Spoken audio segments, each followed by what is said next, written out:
there. It's doing its thing. It's doing its thing. You got to be patient. When these things, I need a producer. I need a producer who can just go,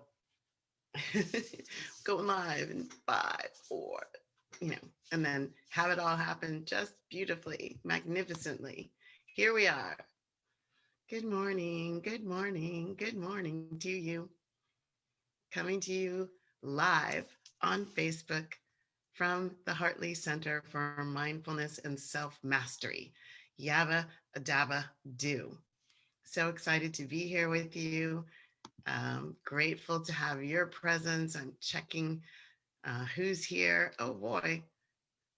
Yay. Thank you for coming. How exciting. Going over to Positively Happy to Be Me. Good morning. This is Thanksgiving week here in the US. And it is a time when gratitude practices go off the chart. And it's fantastic. It's fantastic to have that happening. Thank you so much for being here. So grateful to have you. And I love this time of year. I'm a fall baby. My birthday is October. And this time of year, especially living back east, is filled with this crisp weather. I love getting on my sweaters and getting all cozy and putting on thick socks and boots. And sometimes where I lived this time of year, we would have snow. And so snowball fights and sleighing and fun stuff like that. Now my creaky old body probably doesn't do any of that stuff well. Hello, happiness. Excuse me. Lubricating. Nice warm water. Okay. So good morning.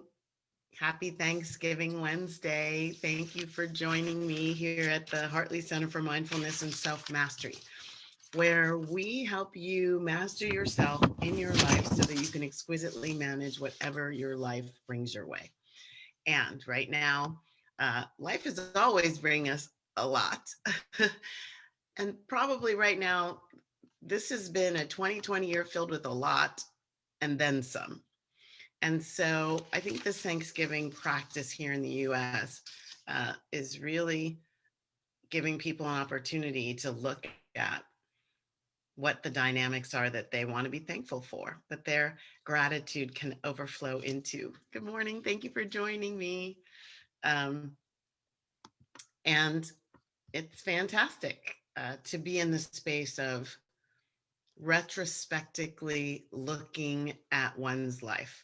In fact, we're really on this chase, like to get somewhere. We're in an efforting process, many of us in our lives, to get from point A to point B, and then point B to point C, and point C to point G, and to like move forward towards something. And the truth is,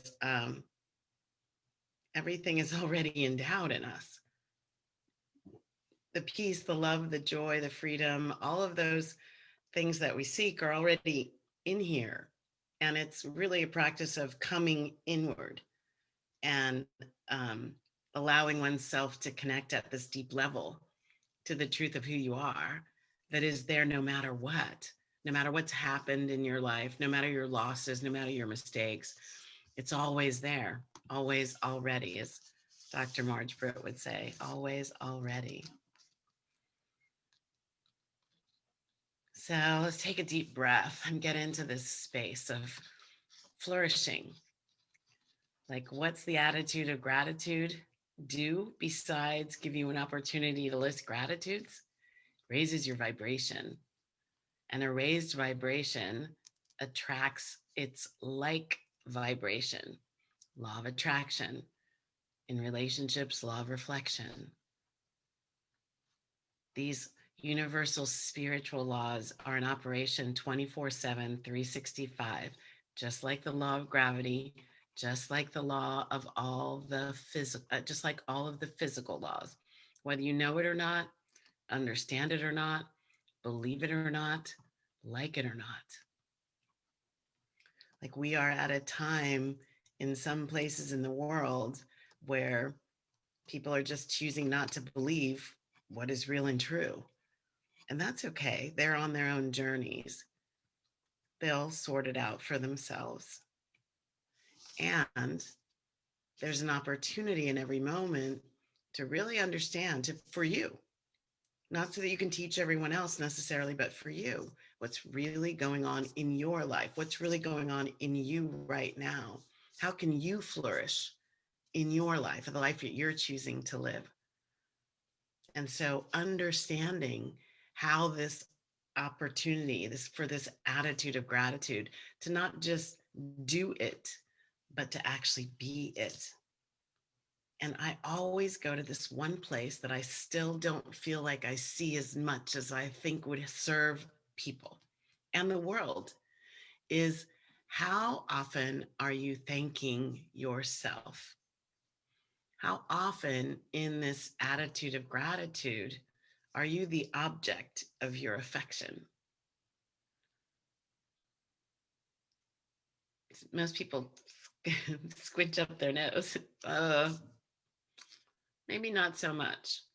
I mean, even when I hear people talking about how they're tired, how they're overworked, how they're distraught, frazzled, frustrated, fearful,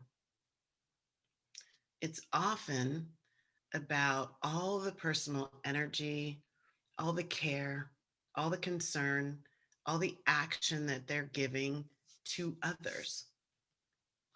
They're, hey, beep. My fax machine is saying, yeah, that's right. Like how much energy and effort they're giving for others. It's really not good.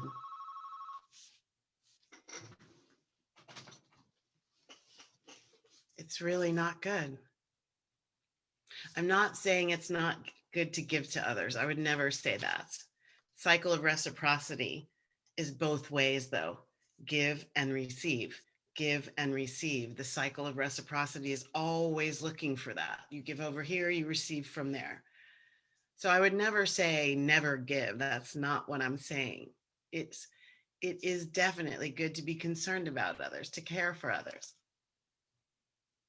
I am saying, listen carefully, you have to be part of that care and concern. It is not narcissistic to get enough rest.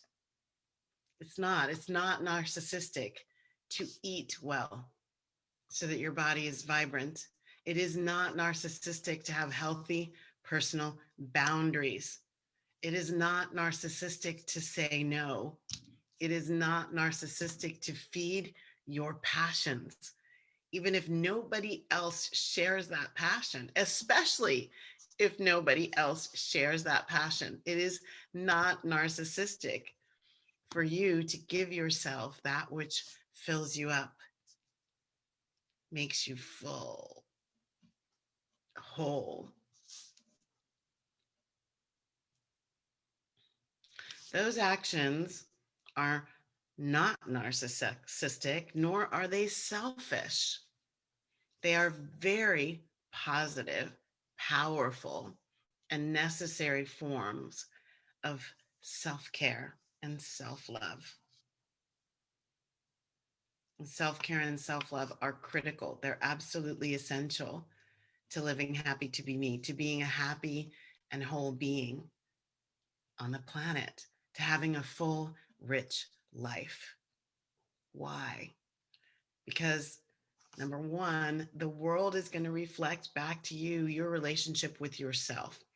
And when our relationship with ourselves is desolate, it's devoid of care, concern, nurturing, pleasing, and we're looking for others to do that. I'll nurture those people, and so those people should nurture me. I used to live that way. I used to not understand why people didn't take better care of me, why they weren't concerned about me. Well, I was abandoning myself, and it couldn't show up from people around me because I wasn't giving it to myself. And I was very much uh, judge, jury, executioner. Not no mo. Not anymore. If you put yourself last, which I often did, you'll see that reflected in many areas of your life. And you'll be fighting for them to pay attention and notice you and love you. And it won't happen because you're not doing it. Number 2, all love starts with self-love. All love, all unconditional love, all romantic love. It's all got to start with seeing yourself and loving who you are and what's going on in here exactly as it is, even while you change it, even while you say, I'm going to raise my consciousness, even as you do that, even as you make shifts. I think I'm going to work on this aspect of myself. Never ending journey, by the way. Going deeper into yourself and higher into your consciousness. You must develop this practice of seeing, honoring, accepting, and loving you. You must. All year long. So if you're in the US and you're celebrating Thanksgiving this week, tomorrow, happy Thanksgiving. And if you're not in the US, you could just celebrate Thanksgiving as an opportunity to give yourself some self-love and to put yourself on your gratitude list. So my encouragement is that to up this quotient of self-love, that you, when you list your gratitudes, that you make at least, I'm going to say, at least half of them. You might have to work your way up there. I had to work my way up. But now I can do big, long lists of brilliances. And I want to thank one of my wise mentor teachers and guides, Debbie Lynn Grace. Shouting out to you, my girlfriend. Much love and light. She spent time with me to have me go deeper into activating my authentic powers by honoring them, by calling them out, by speaking them into truth, by reminding myself that they do exist. And it's okay for me to notice them. I don't have to run around making sure everybody else notices them. That would be narcissism. Hey, did you notice my brilliance today? But I can tell myself, wow, that was a really nice thing you just did. That was a really good way to honor yourself. So let's get into the practice. So I'm going to ask you, I'm going to trigger some things in you for you to look at. So how about your intuition? Do you notice and honor your own intuition? So some people get, oh, I'm not that intuitive, but you might be. Let's say you're walking out the door and a little voice in you says, you should go get an umbrella. It looks like it could rain today. Or it says, are you sure that your wallet is out of that one place and got into your bag today? Or it says, you have your computer, but you don't have your laptop charger. Or it might say, why don't you grab a protein bar? It might be a ways before you eat.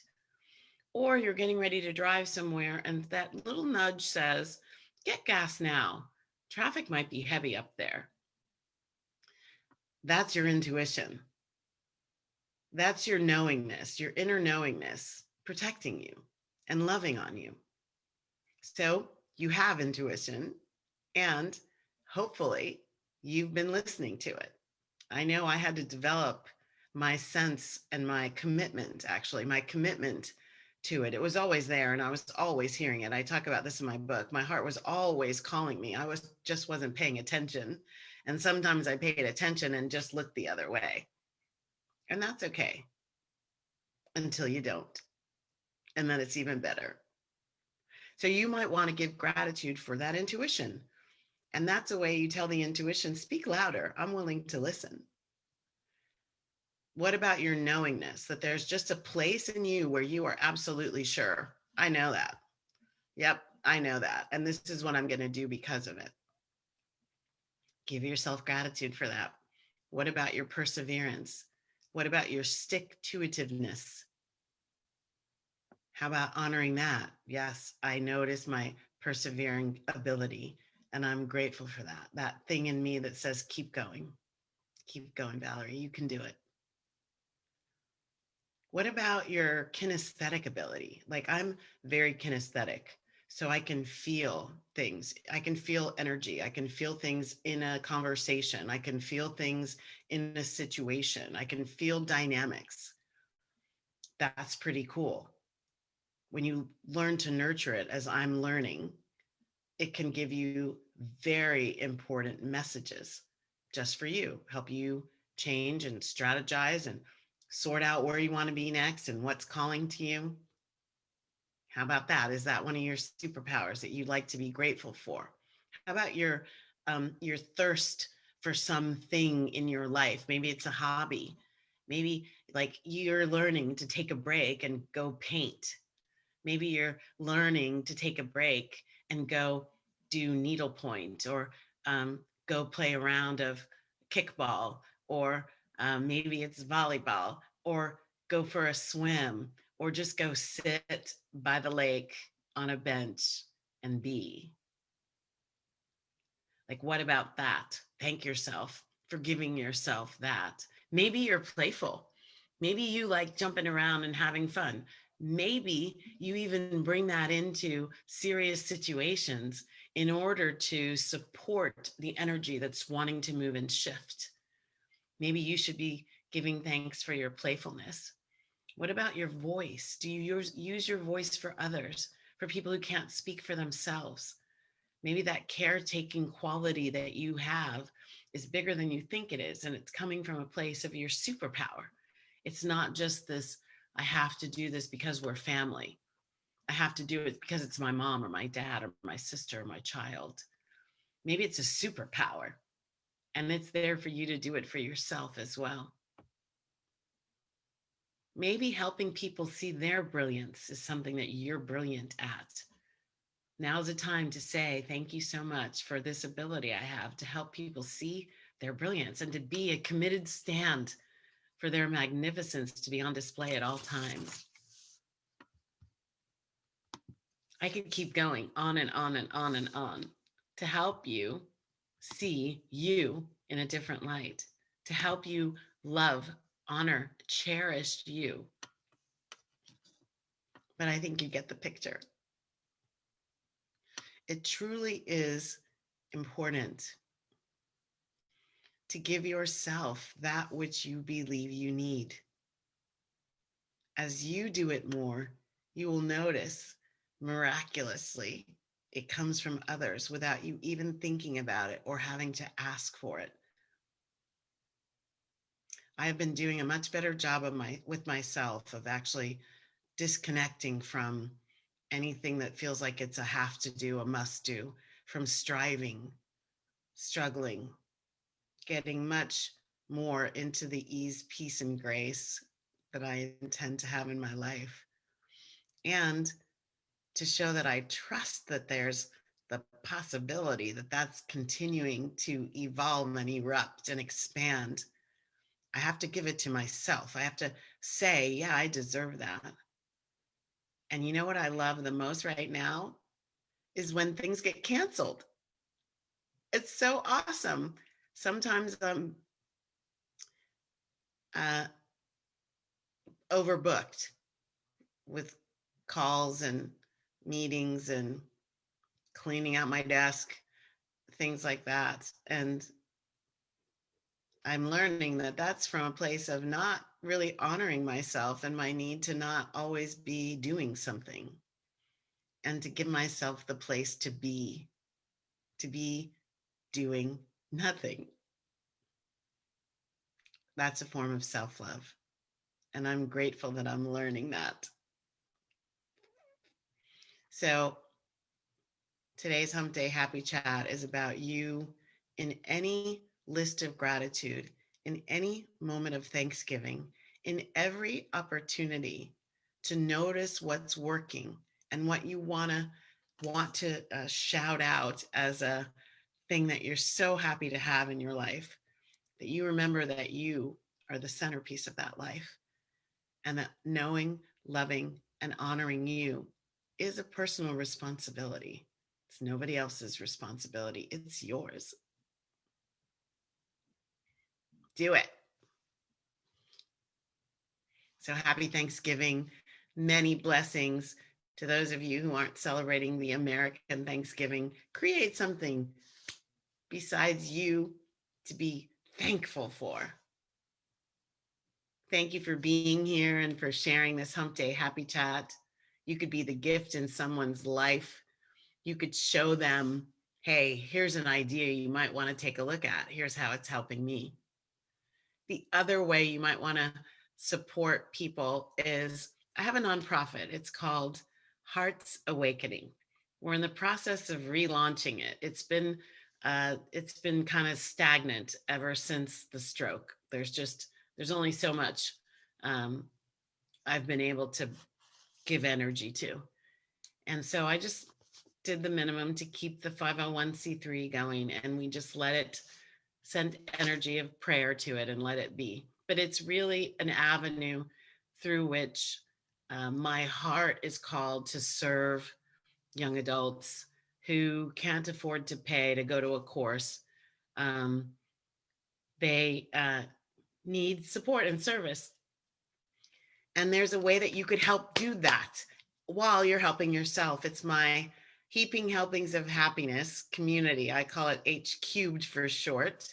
It is, the URL is Patreon, Patreon, as in Nancy.com/Valerie Shepherd. And there are membership levels from $5 up to $100 a month. And each level comes with some exclusive proprietary things. I do a lot in the world, but on the Patreon site and Heaping Helpings of Happiness, it's all special and exclusive. And the membership goes to grow the coffers, the bank account, the resources of Hearts Awakening, so that we can take my book and practices and coaching and teaching to young adults who need our help. So we're going to be launching a Giving Tuesday campaign and a year-end campaign. But if you want to get involved right now, it's patreon.com/Valerie Shepherd. Yabba dabba do. Thank you so much. Wishing you the blessings of the season in all forms, wherever you are, whatever your season is, the blessings of the season. And we close, as always, with the metta prayer, which is the prayer of loving kindness from the Buddha, the Karanaya Metta Sutra. May all beings be peaceful. May all beings be safe. May all beings be happy. Yay. May all beings awaken to the light of their true nature. Self-love is in that true nature. And may all beings be free. Many blessings. Happy Thanksgiving. Happy Hump Day. Bye now.